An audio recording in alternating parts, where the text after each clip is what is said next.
Hey, welcome back to the channel. Today, we're going to fix your chronically weak glutes. And you're going to be really surprised how we do it because I'm not going to teach you any traditional strength training exercises. Instead, we're going to address the problem at the brain level. And as you watch this video, you'll come to understand what I really mean by that. This video is not for the person that feels they have weak glutes, but who isn't actually training. If that's you, you need to just go train your glutes. This video is actually for the person that has training experience. They know that they have a chronically weak glute issue, and they've tried different forms of strength training, but the results just don't seem to stick. And most specifically, we're going to be looking at a glute issue that's one-sided. So what I often hear from people is that when they explore different both bilateral and unilateral strength training exercises, they notice that they feel a difference from side to side. One glute feels stronger, the other feels weaker. Sometimes people tell me that they just don't feel as connected to one side and they can't really get that side to cooperate and do the things that they want it to do. If this sounds like you, this video is definitely for you. Make sure that you watch the whole video because after I teach you this really cool protocol that I put together using applied neurology, I will summarize at the end of the video how to use it, and I will also teach you some neuroanatomy that supports why all this can work in the first place. Are you ready? Let's get into it. All right, let's first talk about what you need in order to apply this protocol. So first, you actually need to know which glute is your weakest glute. And maybe you have enough training experience and you've felt that enough during your workouts to already know. And if that's the case, great. If you need to explore that further, next time you're working out, you can pay attention to exercises like squats or hip thrusts or Bulgarian split squats or glute bridges. Really any lower body exercise that focuses on contracting your glutes could give you some feedback on which side is your weaker side. Now, once you've identified the weaker side, you need an assessment. So you need one of those exercises to provide you immediate before and after feedback for when we actually apply the stimulus that I'm going to teach you about. So for me, as I go through the demonstration, I'm just going to be using a single leg glute bridge. And you're welcome to follow along with me and use the single leg glute bridge to see how everything's working for you. But you can also use squats and hip thrusts and all the strength training stuff that you might already be doing in your workouts. Those things can be utilized as your before and after assessment too. So just keep all that in mind, and just to keep it very simple so that I can be right here in front of the camera without any special weight training equipment, I'm just going to be doing a single leg glute bridge. Now last, you need a couple of interesting tools to help us apply the stimulus. It's going to sound weird. Okay. Number one, you need some music. And ideally with music, you would have your headphones with you. And what we're going to be doing is playing some music in one of your ears. So headphones, like our little earbuds, work really well for that. If you don't have headphones, you still can do this. I would actually just use my phone, put on some music, and then depending on what side I put my phone on in terms of my right or left ear, that will be totally sufficient in order to use the sound stimulus that we're going to be exploring. So that's the first thing that you need. The second thing that you need is something that you can bite. Again, I know that sounds weird. I have like a wooden tongue depressor that I just broke in half. And so this is literally a little piece of wood. I can bite it. It's not stressful on my teeth at all. You can use whatever you want. I've had people roll up little pieces of cardboard.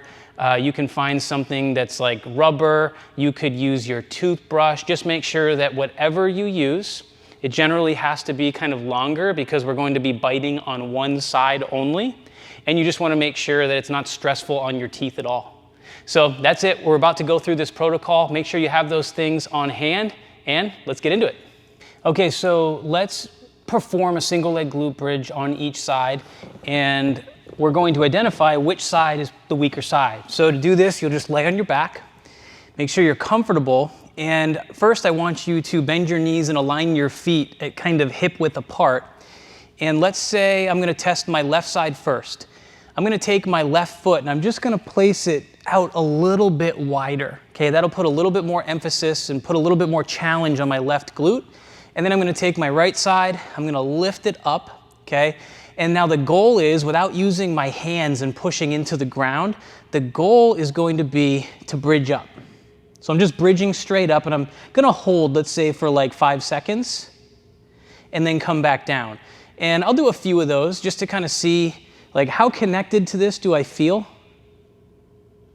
Okay, does it feel strong? Do I feel any weakness? And I'll be able to compare side to side, which will really help me. And I'll be honest, that doesn't feel amazing. I feel like it should feel a little easier, I think, for me. But let's see how my right side is. So back to kind of a neutral position here with my feet aligned with the hips. Take my right foot, place it out wider just a little bit. Bring this one up. Yeah. And actually, my right side, super easy, super connected. I don't feel like there's hardly any effort in order to get my hip fully extended. Whereas on my left side, I was still doing the glute bridge. It wasn't too shaky or too weak feeling, but it just wasn't connected the same way my right one was. It just felt a little harder, and honestly, I didn't feel it as much. Right? I know that I was doing the movement, but I just wasn't getting as much feel to it, and I wasn't able to contract my glute the same way, okay? So I'm gonna go through this demonstration working on my left side, okay? So I've identified that I have a little bit of a left-sided weakness, and that's what you wanna do. This is your before assessment to decide which side is the side that you need to work on. Now we're going to apply the first stimulus, and we're going to use music. This is the critical part that you need to understand. For me, with a left-sided problem, I am going to play some music in my left ear. Only my left ear. So if you have headphones, you would put the earbud in the left side, and that's it. If you wanted to get super thorough, you could actually plug the other side. In this case, for me, my right side. So I can put an earplug in, and then I can put the earbud in to listen to the music here. If you don't have an earplug, don't worry about it. This will still be sufficient. And if you don't have the headphones or the earbuds, then what you would do, this is what I'm going to do, is I'm going to play a little music and just put the speaker next to my ear, and I'm going to dial down the music quite a bit so that I kind of have to work to hear it, right? I don't want it to be so loud that it's really easy. I want my brain to actually have to concentrate on what I'm listening to, okay? So I brought up Spotify. For whatever reason, just hit the first button I saw was classical mixes. And the first thing here is the Jurassic Park theme song. Perfect, that's what I'm gonna play. So I'm gonna turn that on, and I'm gonna make it really soft. Okay, that's pretty soft. I can hear it. A little louder, actually. Good, and now I feel like at that level, and it's dialed way down, I'm really gonna have to concentrate to hear that. So now what you do is you go back to the glute bridge position, and you're just going to listen to the sound stimulus in one ear, and it should be on the weaker side. So for me, weak left glute, sound stimulus, left ear. If you happen to have a right weaker glute, your sound stimulus will be in your right ear. We're going to listen to the sound stimulus for roughly 20 seconds, okay? They don't have to get fanatical with counting or anything. And then what I want you to do is keep listening to the sound stimulus and retest with your glute bridges, okay? So I'm gonna start listening now. Oh, it turned off, here we go.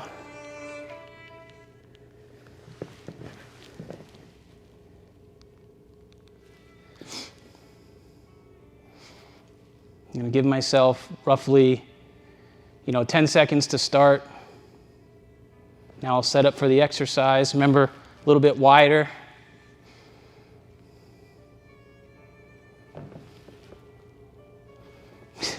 Yeah, it's working, which is good. I didn't know what was gonna happen. But yeah, this is so much easier for me. Okay, cool. All right. I really didn't know what was going to happen there because I've never actually used my left side with this particular stimulus before. So here's what I felt.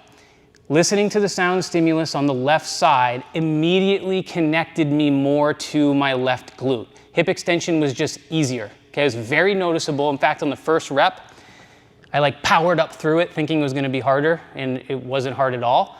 So I know now that my brain really likes sound stimulus coming through this side, and that is, it is helping me with a very specific movement and muscle group that I'm trying to strengthen. So let me summarize real quick. First, you have to assess your glute bridge, identify the weak side.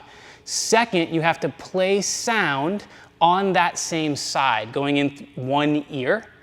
Give yourself roughly 20 seconds to concentrate on that sound stimulus, and then continue to listen to it as you try your glute bridges again, and then ask yourself the question, does this feel better, the same, or worse? And if it feels better and you notice it, great, this is going to be a high payoff stimulus for you.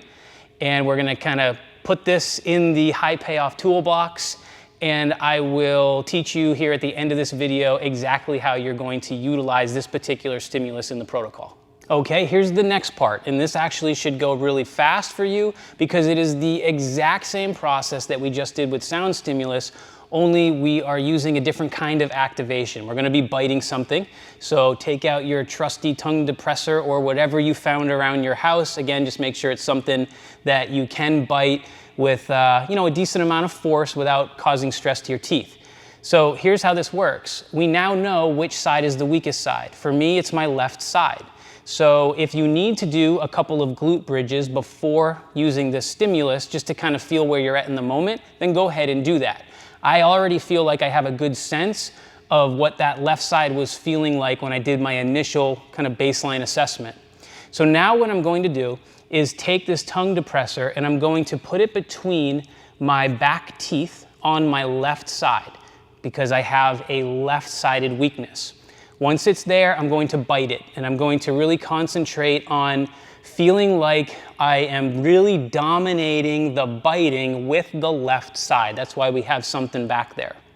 I'm going to bite it, hold for roughly 5 to 10 seconds again, then continue to keep biting as I test my glute bridges again to see, is it better, the same, or worse? Okay, so let's do it. Put this in, give a little clench, little bite on that side. Good. I'm going to keep biting so that I feel these muscles, the muscles that you use for chewing. You want to feel them working. I'm still biting as I set this up. And I'm going to put this foot out a little wider. And here we go. Keep biting.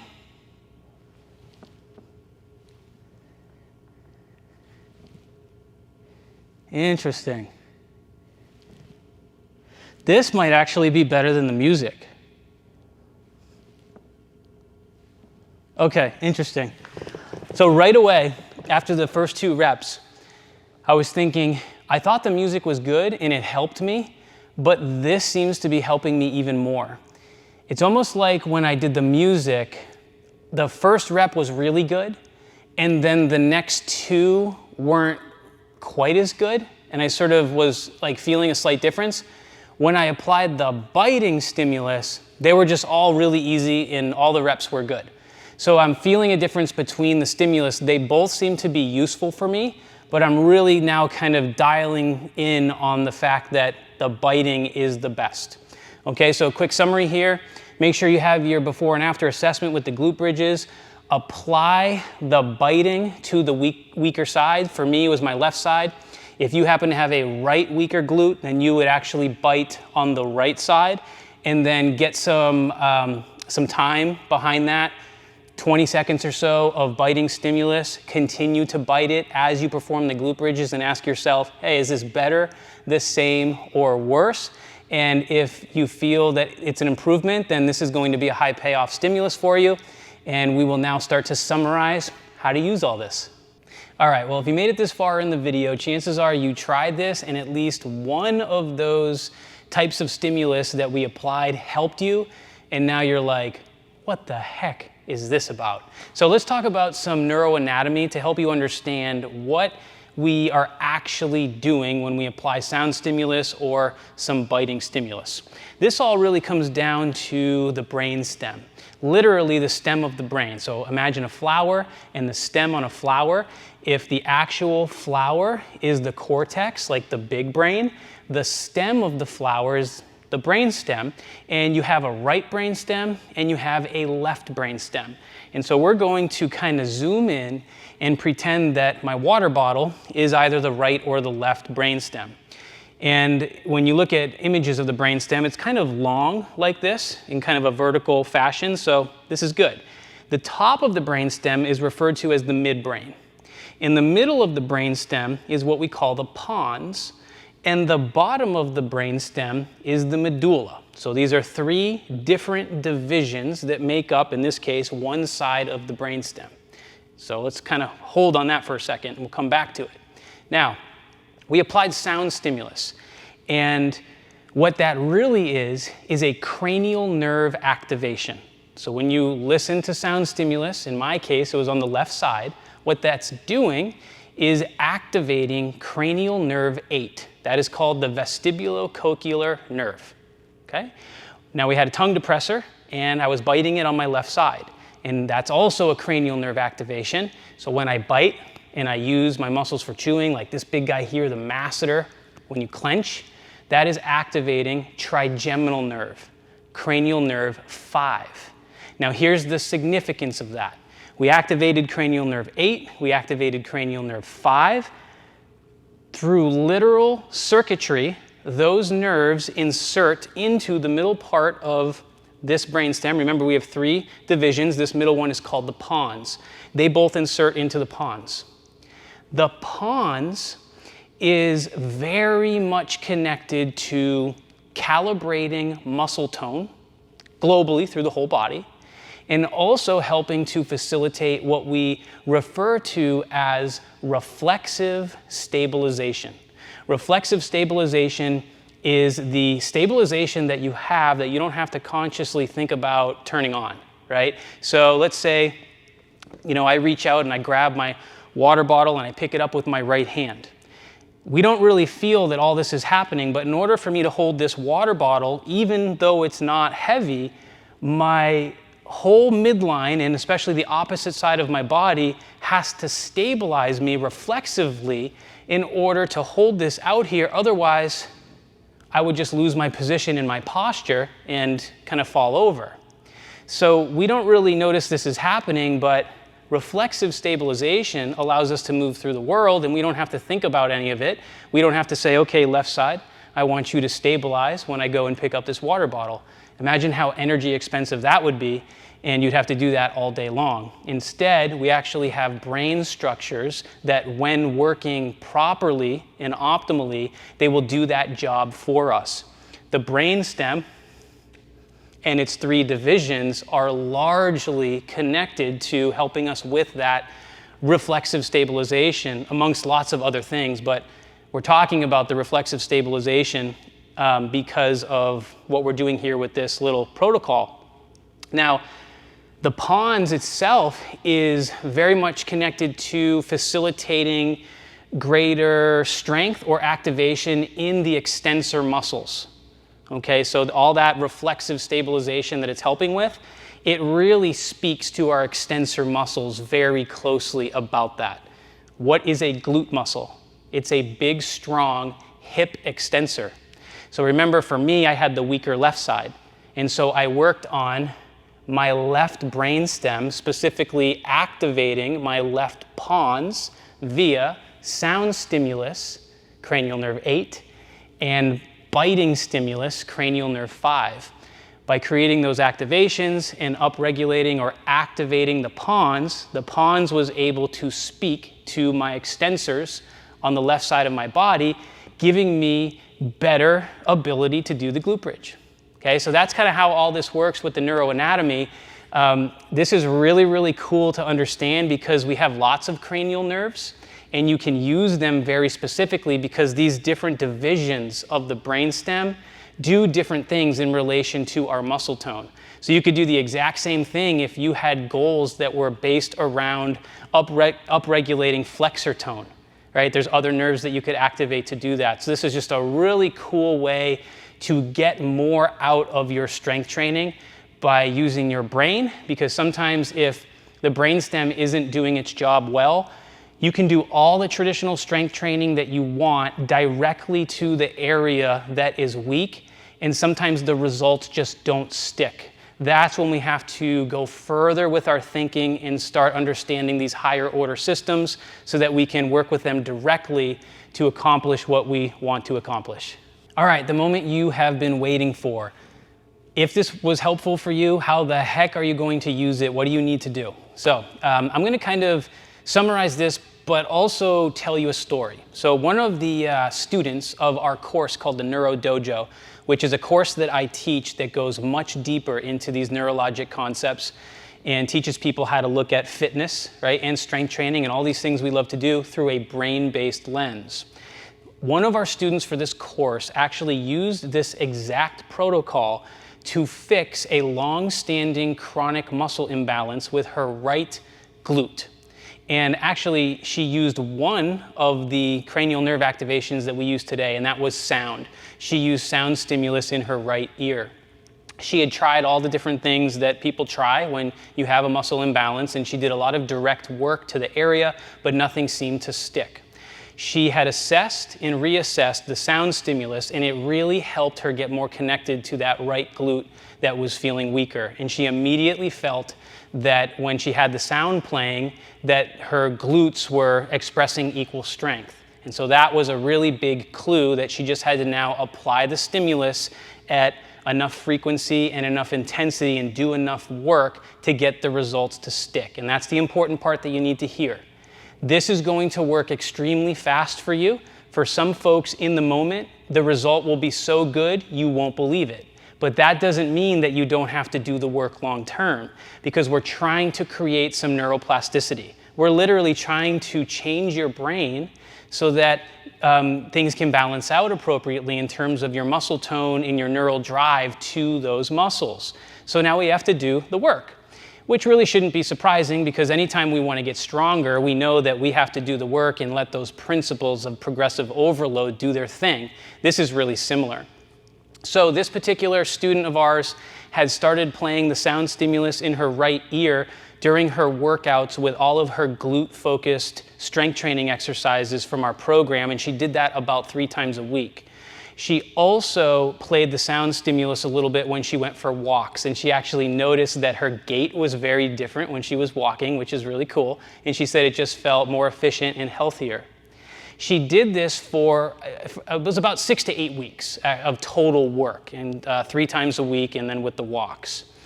And after somewhere between 6 and 8 weeks, she started noticing that she didn't need that stimulus anymore, and her glutes felt really balanced out, and she also was able to mark some really cool progress in terms of improving her strength with basic exercises like her back squats. She increased the amount of weight that she was able to put on the bar and felt much more symmetric as she was doing the lift. So that's what you have to hear now, is that you have to apply the stimulus. Apply it to the strength training exercises that you're already doing that are glute focused. You can kind of take little breaks from that throughout your workout. Let's say you're doing hip thrusts, then apply the stimulus. Let's say you're doing squats, apply the stimulus. Let's say you're doing push-ups, you don't have to apply the stimulus at that point.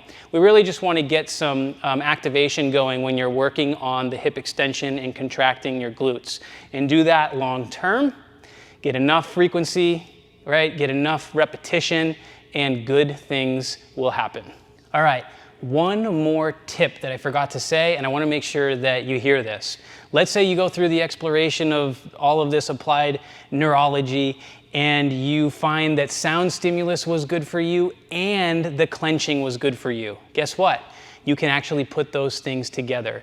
You can bite at the same time as listen to the sound stimulus. Both of those things will be happening on the same side, which is the weak side that you're dealing with. And you can see if taking both of those things, putting them together, actually helps you more. Oftentimes what that will do is create a stronger stimulus. We call it stacking, because you're taking 2 things that are working for you and you're putting them together to create an even stronger stimulus, which can sometimes help facilitate greater change and faster change. So make sure that you try that if both of those things were good for you.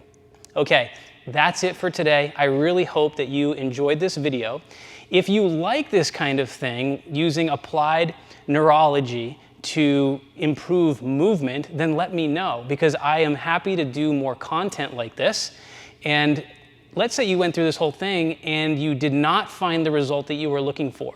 Don't worry, it doesn't mean you're broken. Everybody is different. Everybody has a different brain. Everybody has their own unique neurology. This was just a protocol that I put together because I know it's going to help a lot of people, but it won't help everybody because everybody truly is different. If you like this kind of content, let me know. I'll keep putting this kind of stuff out there, and eventually you will find the right stimulus. Everybody has the right stimulus, depending on what they're working on. You just need to try different things and see what works for you. So that's it for today. If you like this video, please give it the thumbs up. And if you haven't already done so, subscribe to the channel because it really helps. If you have questions about this protocol or you want to share your results as you go through the process, please reach out to me in the comments. I'd love to hear from you and help you out. That's it for today. We'll see you next time.